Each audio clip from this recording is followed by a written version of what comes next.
Hello everyone, and welcome to Dutch Greybeard. Last week I went to the movies to see the adaptation of The Salt Path, the book by Raynor Winn. I liked it and certainly had a good time. Still, it cannot top the book. Many beautiful scenes from the book were diminished or hardly came across on screen. And many times the dialogue in the movie somehow felt unnatural, with awkward silences or no replies when one would have seemed appropriate in the least. Anyway, the movie seems like a good excuse to finally make a video about my reading experiences of the 3 books Raynor Winn has published so far. I will spend most of this video talking about The Salt Path. And then I will briefly tell you something about her next 2 books. In this video, I will go into some aspects of these memoirs that people may consider spoilers. I don't believe they will spoil anything for anyone's reading experience. These are the kinds of books that one has to read to experience them to the fullest. But if you really do not want to know anything beforehand, now is a good moment to stop watching this video. For people who haven't yet heard this story, and this can hardly be called a spoiler anymore, it is about this middle-aged couple, Raynor and Moth Winn, who all of a sudden lose their house and livelihood. On top of that, Moth has recently been diagnosed with a rare chronic brain disease called CBD, corticobasal degeneration, for which there is no cure. In her second book, The Wild Silence, Winn describes their desolation from suddenly being bankrupt, homeless, and Moth having an incurable brain disease.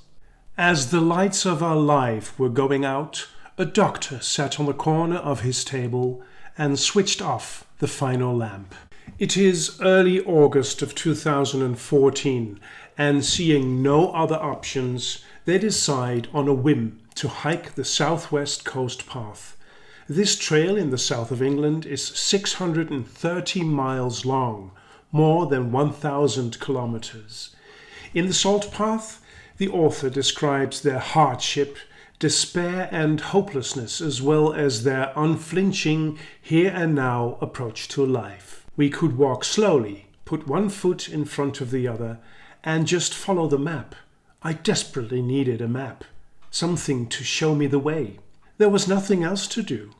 That was why we were there, to give ourselves a reason to keep moving, to find a way to shape our future. When they are already on the path, Moth asks if they have a plan. Ray answers, "Course we do. We walk until we stop walking, and maybe on the way we find some kind of future." That's a good plan. On the final day in their house, their total loss is underlined when Ray for the last time goes out to feed their only sheep, Smotin, with white bread, like she does every day. On average, sheep live 6 to 7 years before they are turned into dog food or meatballs. Smotin is already 19 years old. That day, she doesn't appear at the gate for her bread. She has died. The book was published in 2018 and I read it in March of 2019. In the novel I myself was writing at the time, hiking plays an important role, so I was hoping to be inspired by this book. Another hiking book I read at the same time, Paulo Coelho's The Pilgrimage to Santiago, lacks that earthly element Winn's book has. In Coelho's stern and serious book, everything is exclusively about learning, searching, understanding, insight, and so on. Winn's pilgrimage story is very different in tone. It is honest, open, cynical, humorous, but above all, beautiful. Nowhere does the author teach the reader anything. If you want to learn something from it, you can decide for yourself. And if you want to pick up the many symbolic references in her story, fine. If you don't, equally fine. The writing is almost naively pure and innocent, like when Raynor, Ray, has trouble accepting Moth's diagnosis. You can't be ill. I still love you. The book offers a raw look at the existence of homeless people. Winn regularly describes how people view them with prejudice and misplaced superiority. To them, the homeless all fit that stereotypical image of lowlifes who have fallen on hard times through their own fault, be it addiction or some other blameworthy weakness. In their eyes, Ray and Moth are nothing more than pariahs to society. Instead of offering these people a helping hand, people and governments do everything they can to keep the homeless out of their municipality, province, or even country. Eventually, Ray and Moth stop telling people that they are homeless. When they tell people that they have decided to turn their backs on their old lives and walk the southwest coast path, they receive nothing but praise and admiration. That's amazing. You're so lucky to have time. You lucky bastards. You're free, living the life. Good on you, guys. During the first days, Ray hears American walkers talking about problems at work. I stirred the tea with the odd realization that I had no work to worry about, no domestic problems to resolve. I had no problems at all, really, other than that we were homeless and Moth was dying. The movie has skipped the part where Ray and Moth pass a man in a field who seems to be practicing something like yoga. The man completely ignores both hikers. Later on, they take a rest in a churchyard where Ray is overcome with a strong feeling of peace for the first time in a long while. It was profoundly spiritual. Nothing to do with God or religion, but a deeply human spirituality. Something of the knot I'd been carrying started to loosen. Maybe there was some power here. I cupped my hands and threw some air at Moth, just in case. Then the yoga man passes them and he tells them that he knew they had passed him earlier on. He hadn't seen them because he is blind. When Ray tells him that they are walking the path, the man says, "You are, and you'll travel many miles." Well, 250 to lands you'll see many things, amazing things, and suffer many setbacks, problems you think you can't overcome. He reached forward and put his hand on Moth. But you will overcome them. You'll survive, and it will make you strong. There is so much happening in this little exchange of words that the writer simply leaves to the reader to spot or not. That is exactly what I love about her writing. Other than Coelho, who almost incessantly tries to steer the reader's attention into a certain direction, Winn simply observes and let the reader figure out how amazing these seemingly random occurrences truly are. One of the moments in the movie when Moth and Ray share a wine gum really disappointed me. The book slowly builds up to this one heart-wrenching scene, and the movie turns it into a meaningless and emotionless thing. They have to live on a weekly tax refund of £48, so they survive on rice and tinned fish, fudge, noodles, pasties, and the occasional Mars bar. Occasionally they allow themselves a night at a campsite where they can shower and wash their clothes, which they sometimes also do without paying. One day, Ray is queuing in a shop to pay for the fudge. When she notices that no one pays any attention to her, she stoically walks out the door with the fudge. This was it. The barrier crossed. A homeless stereotype, dirty, hungry, and now a thief, a social pariah. One time their £48 is for mysterious reasons not in their account, which means they really go hungry for some time. They reach the point where all the food is gone and there is not a penny left. Moth found a hairy wine gum in his pocket. So we cut that in half. I know it is hard to adapt a book with much internal monologue to the movie screen. What I missed is how Ray constantly worries about Moth's illness and how this hike, which was her idea initially, might aggravate his condition. The doctor had warned Moth to rest as much as possible, not to walk too much, and to be careful on stairs, and under no circumstance should he stop taking his medication. In the movie, Moth actively stops taking his pills for no apparent reason, but in the book they have forgotten to take the medication from their van. His withdrawal symptoms are very well visualized in the movie, but they skipped the part where both walkers, the first day after Moth's recovery, walk into a cloud of ladybugs that sit all over their bodies, something they have never experienced before. Ray forces herself to believe in the myth that ladybugs bring luck. After that, Moth gets a little better and stronger every day, up to the point where he lifts their tent out of the high tide that caught them unawares. In the book, another highlight is the meeting with servers who do seasonal work and live in some abandoned shed. In the movie, the hikers meet with a group of hippies, which is not half as interesting. When Moth has truthfully related their circumstances to the servers, one of them says, "You're like a wave, man. How good a wave is depends on what nature's doing. It starts to pick up when the wind blows on the water, way out at sea. Then it's all down to how strong that wind is, how long it blows for, and how far it travels across the water. We call that the fetch. A big wind, a long fetch, a good stretch of coastline, and you've got it. You're barreling. But you're blown up by a fucking gale, man, and your fetch is still running. You're heading for the biggest, cleanest barreling wave, man." There are many more encounters and beautiful symbolic words, such as the blackberries that someone has picked. Again, a rather disappointing scene in the movie where a wannabe eccentric man delivers a message out of nowhere. In the book, Moth and Ray had been eating these fruits from the bushes for a few days, but found them sour and sharp.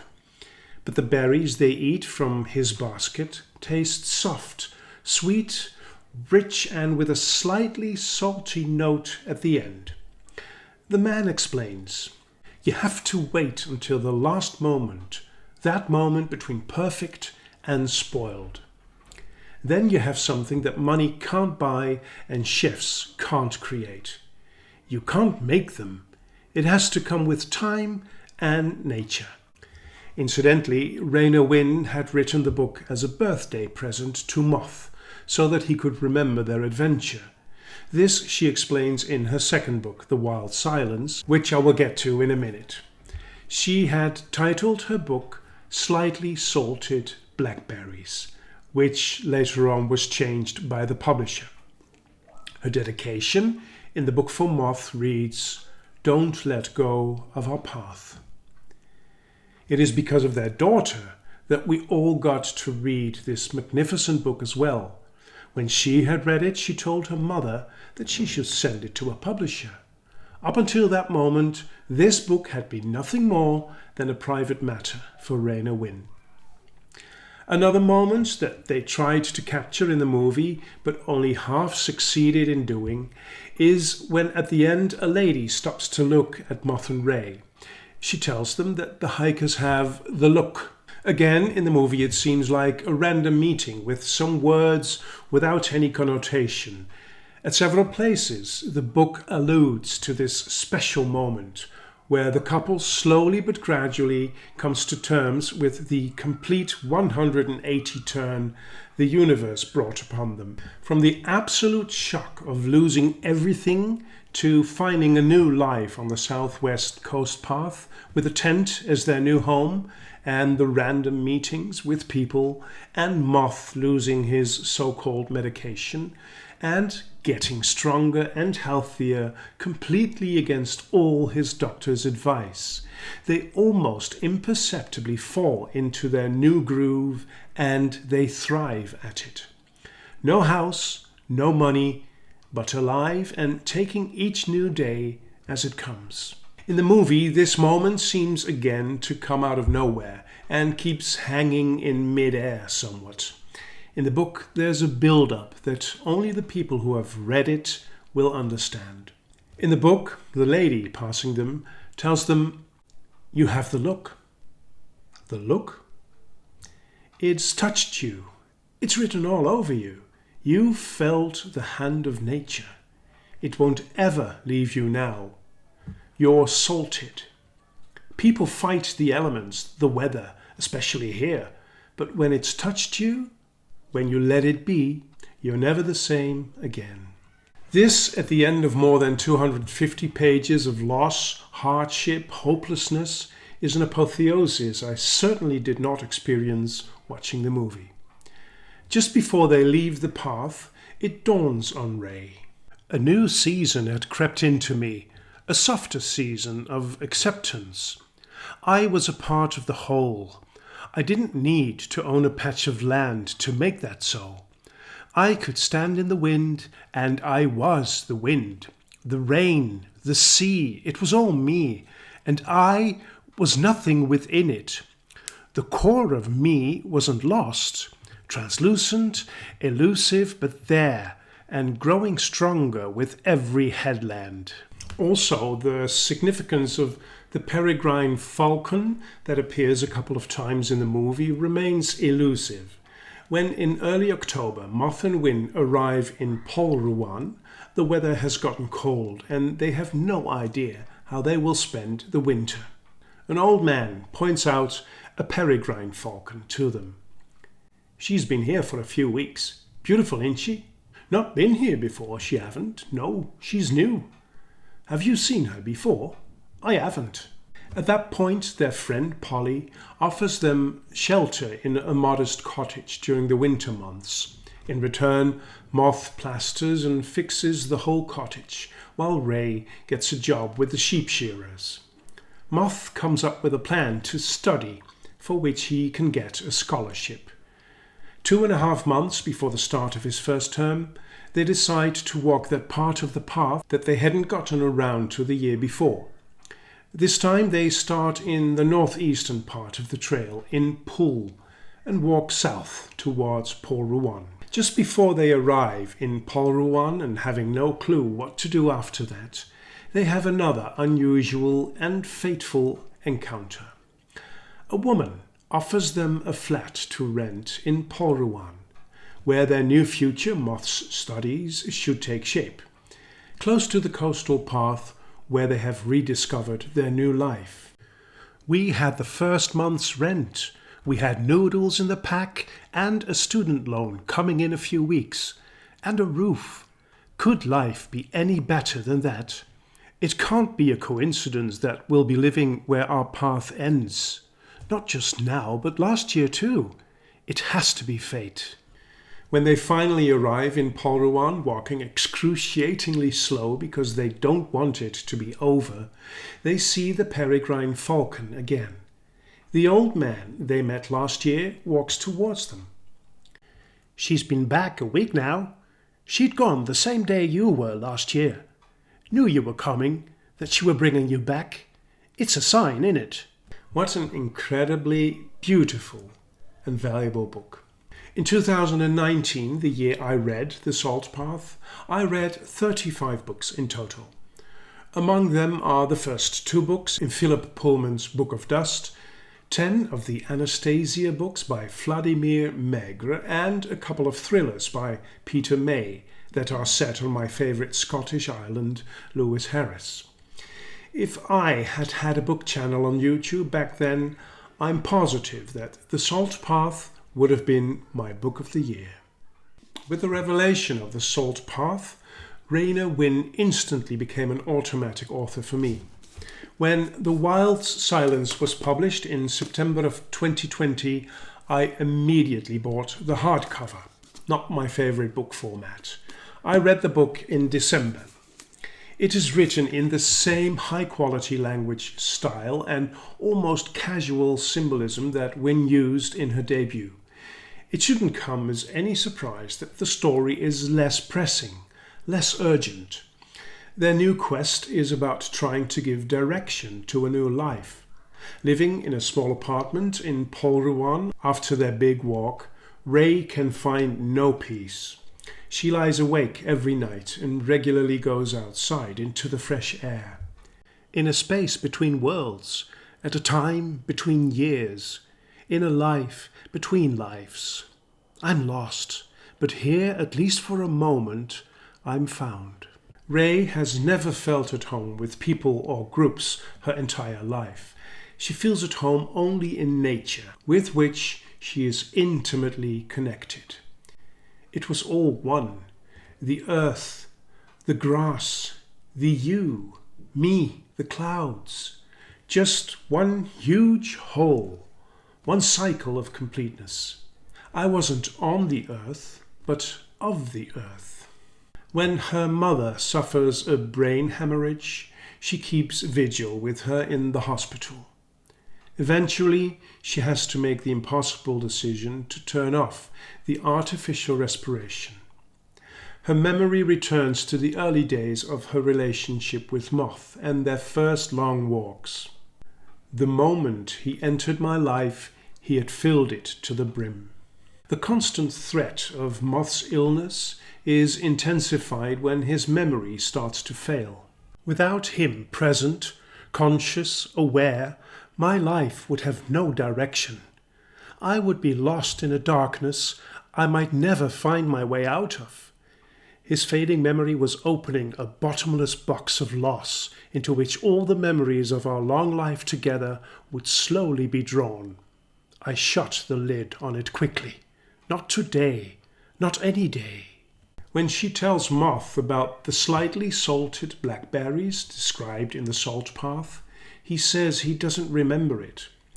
This prompts her to write the story of their challenge and purification along the southwest coast path, using her good memory and Moth's notes in their walking guide. After having received the message that Penguin would very much like to publish her book, she writes this sensitive piece of text. 1,000 swallows lifted into the warm wind into autumn. Sunlight reflected from outstretched wings the color of midnight skies.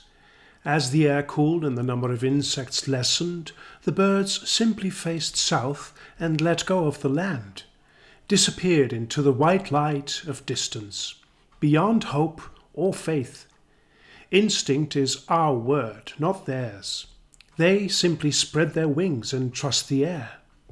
Reading The Wild Silence makes it hard to ignore how things always turn out as they should. Along the way, we receive many signals.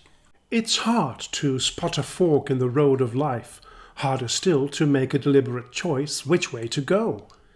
But sometimes you can catch a fleeting glimpse of one as it disappears in the rearview mirror.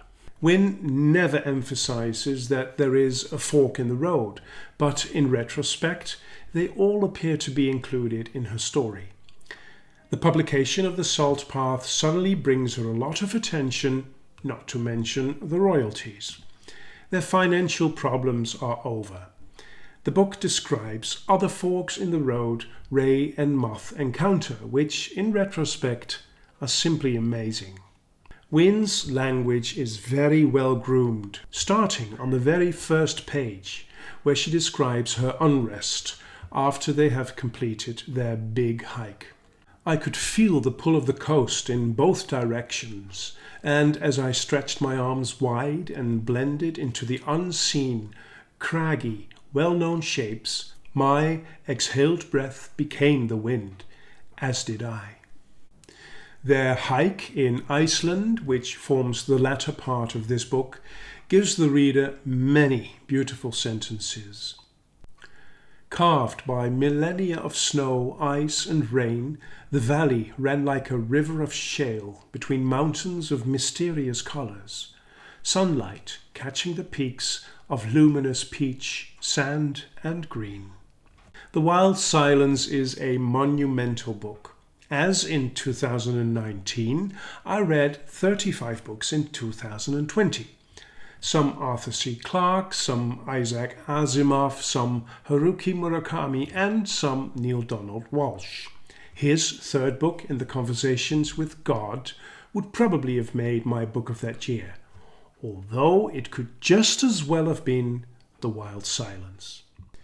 Raynor Winn's third book, Landlines, was published on September 15 in 2022, and I read it 1 month later in October. Like with the first two, I don't hesitate to call this one a masterpiece. In my honest opinion, it even surpasses The Salt Path and The Wild Silence. Apart from the story that Winn tells of her almost desperate search for hope, her style and language have matured further. She doesn't explain anything, she simply tells. Up until Landlines, Moth's illness plays second fiddle in Winn's books. Like a thunderstorm, it looms over them, but it is as if both of them shy away from really talking about it. Cortibasal degeneration is a rare neurological condition in which brain cells die, which affects motor skills, memory, speech, and swallowing. There is no cure.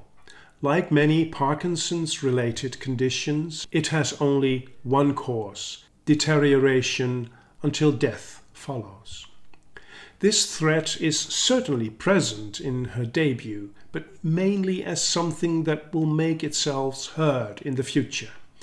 In her second book, it becomes clear that despite the positive effects that long-distance walking had in the first book, Moth is steadily deteriorating. But here, the death of Ray's mother takes the first seat. After the prologue, Landlines begins when Moth wakes up at night.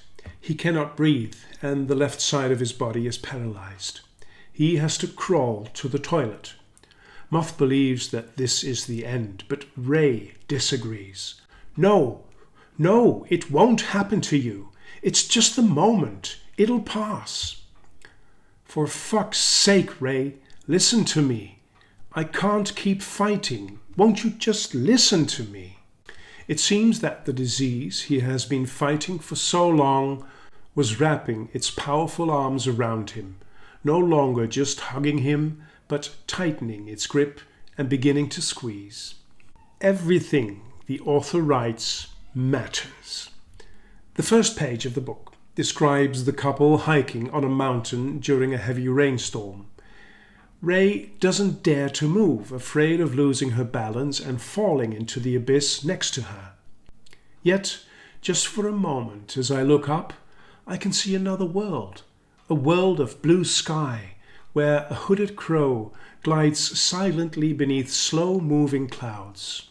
This is Landlines in a nutshell. The situation is hopeless. There is no hope, but still there is a last glimmer of hope somewhere. Just after Winn has seen that world with that blue sky, Moth suddenly takes the initiative and walks ahead of her. He takes her hand and leads her to a safer place. Although he is ill, he helps her. The prologue ends with this beautiful line. Hope rises in the evening dew and takes flight with 1,000 crane flies into the air. Everything in Raynor Winn's prose is right. Her description of the deteriorating Moth is heartbreaking at times. He hardly eats anymore and mainly sleeps, and his hands shake. It shouldn't be this way. This man who had run marathons, climbed mountains, reached for the sun throughout his life, shouldn't be taking a sandwich from a box with the hand that shakes the pickle from the cheese. Not the hand that has held mine for 40 years of wild and tangled life, steady, sure, and so entwined that I can no longer tell where my hand ends and his begins. Ray observes 2 seagulls, tears streaming down her cheeks at the reality she is confronted with. But as I look up, The two herring gulls lift into the grey skies, stretching their powerful wings, letting the wind direct them, and I can almost smell the salt air that calls them. At first glance, this is a description of two birds, but on a deeper level, it expresses Ray's desire to walk, her preferred mode of looking for hope. Another long-distance walk has to bring that hope, like it did in the past. Their version of the ominously named Cape Wrath Trail is about 1,000 miles long with a bike ride in between and will take them 4 months. People who hear about their plans, even those unaware of Moth's advanced illness, think that they are crazy. The Cape Wrath Trail is one of the toughest trails in the UK, starting at Cape Wrath in the far northwest of the Scottish mainland. Ray and Moth undertake this fool's errand anyway. From the onset, it turns out to be an extreme exercise in trial and error. Ray feels guilty as she watches Moth struggle and suffer. Moth says, "No matter how much you force me to keep going, you know as well as I do that this illness has gone too far now." Ray develops huge blisters because she is walking in the wrong shoes. In vain she tries to hide this from Moth. "Don't do that," he says indignantly. "Don't hide things because they don't feel as important as me fucking dying." Like during their hike on the southwest coast path, Moth gets stronger. Every time when they're about to stop their walk, he says that he is not ready to stop yet. So time and again they add another trail and more miles to their hike. They walk the Pennine Way together with their good friends Dave and Julie. Despite all the physical suffering, there is a lot of humour in the book. One day after a long walk, the four friends stop at a restaurant. They are starved. Dave orders a dainty portion of salmon and salad in an attempt to prove to Julie just how sophisticated he can be. Later on, Julie buys a big bag of sausage rolls at a supermarket, explaining to Ray, "He's going to be really hungry later, and I can produce them just when he's starting to feel sorry for himself." A good marriage, apparently, because when night has already fallen, Ray overhears their dialogue. "Don't know why I had that salmon. I'm bloody starving. But you could eat a sausage roll." "What's the matter with you, woman? Do you just enjoy torturing me?" "Well, yes, but I do have a sausage roll if you want one." "What? Oh, yes, I bloody love you." Towards the end of their months-long walk, they prepare the bag of dried potato powder they have been carrying with them all this time with a tin of tuna. They enjoy this meal. Moth looked at his fork, then at me, and raised his eyebrows. "Why haven't we eaten this before? It's actually really good." "Wow, when I think of all the noodles we've eaten, then we discover this on the last day." He looks at the horizon, then back at me. A long look that has nothing to do with potatoes. At the end of the Pennine Way, Ray observes how muscular Moth has become again, and that his hands no longer shake. But even more, there's a light in his face that was lost in the dark fog of his encroaching illness. It is the light of hope, of possibility, of the desire to keep trying. She continues in what is one of the most beautiful declarations of love I've ever read. But as I watch him scoop the peas off his plate and they stay on the fork until they reach his mouth, I know I'll follow the light of this man, no matter where it leads. Leaving the heavy Scottish highlines for the flatter English countryside, the walking becomes easier. Moth grows stronger every day and his old gusto for life returns. They try to stretch out the last stretch to Polruan where they live as long as possible, afraid again to end this healing journey in which hope has once again had a chance to dawn. Moth says, "I feel like we've climbed the mountain I didn't know was there, but I'm at the top now, and I'll never come down. Everything Winn writes is gold. The following sentence reminds me of the salted look at the end of the salt path. Ray and Moth have been walking in the pouring rain for days. Water drives under hoods, through leggings, into boots, until we are so saturated we stop thinking about being wet and simply become the water. The final 3 pages of Landlines are a clear message for all those who keep hoping for better days. I will not go into these pages here because that would really spoil things for you. Without any doubt, Landlines was my book of the year of 2022. In fact, I even made a video about it in the early days of this channel. Thank you very much for watching this video. Until we meet again at Dutch Greybeard.